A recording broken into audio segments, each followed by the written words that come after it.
Now, Agang SA is officially launching today as a political party. Let's cross to eNCA's senior political reporter, Hajra Omarjee, who's in Pretoria covering the event. Hajra, in about an hour or so, we'll hear from herself. But what are people saying on the ground currently? Well, we've spoken to many people on the ground, and most of them seem to be born frees, those born in 1994 or afterwards. And this next year's election will really be the first time they've ever voted in a democratic South Africa. Now, what they say is that they've never had a political home before. Agang, many of those we spoke to say they don't identify with the ANC or the DA, and they came here to find out what was Agang all about. Mamphela Ramphele expected to expand on that issue when she takes to the stage in about an hour's time. Now, Hajra, it doesn't seem too busy. If that is just an hour away, do we expect more people to come through?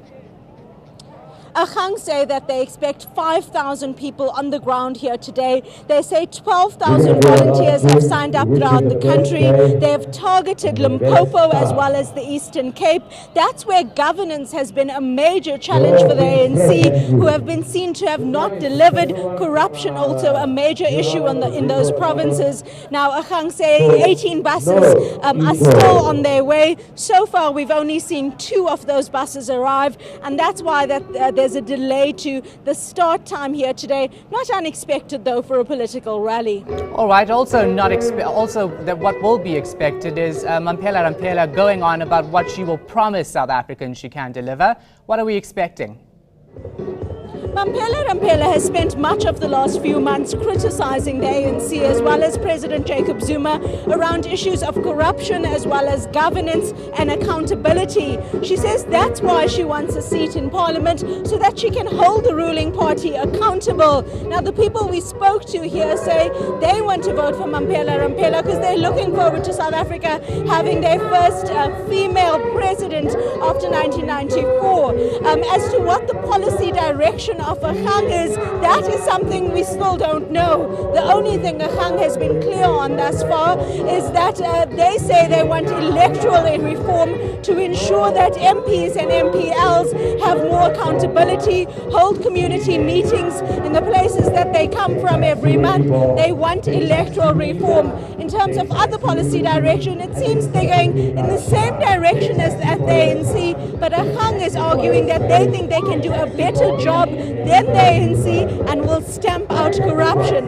That's all we know at this stage. We know after Mamphela Ramphele speaks, thereafter Agang will load their policy documents onto their website, and we'll be able to do a proper assessment from there. Now, Agang has been speaking to the Democratic Alliance a lot. Do we expect them to have the same processes and principles as the DA? Mamphela Ramphele has been trying to woo everyone under the sun for the last few months, and it's quite interesting that we haven't seen a single big name come out to support Agang thus far. We've saw a few old black consciousness people here today, but there aren't any big names. We know that in discussions with the Democratic Alliance, Mamphela Ramphele wanted the DA to collapse itself and there to be a new opposition coalition. The DA asked Mamphela Ramphele just what she was bringing to the party.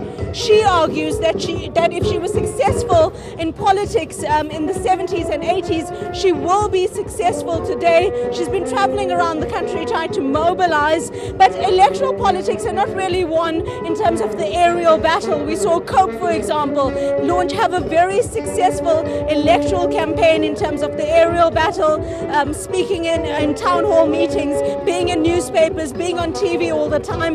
They managed to garner about 7% of the vote. In terms of name recognition surveys thus far, Agang SA is not being recognized just yet. Mamphela Ramphele hopes that days like today will change that. I can tell you that this is not, I attend political rallies for a living, and this is not a political rally I've seen before in South Africa. It's based on an American style of political rally. You have the youth out out. You have water boats. Everyone coming here has the option of signing at a membership stand. They're signing petitions. There's a play area for children. There's water stalls. There's a food area. It's more of a carnival than the traditional political rally we've seen in South Africa thus far. And we'll see if that is appealing to masses. Let's not forget, Mamphela Ramphele needs about 30,000 people, if my calculations are correct, to vote for her to get just one seat in Parliament. All right, Hajra Omarjee, senior eNCA reporter, speaking to us there from Pretoria. News that moves. eNCA.com.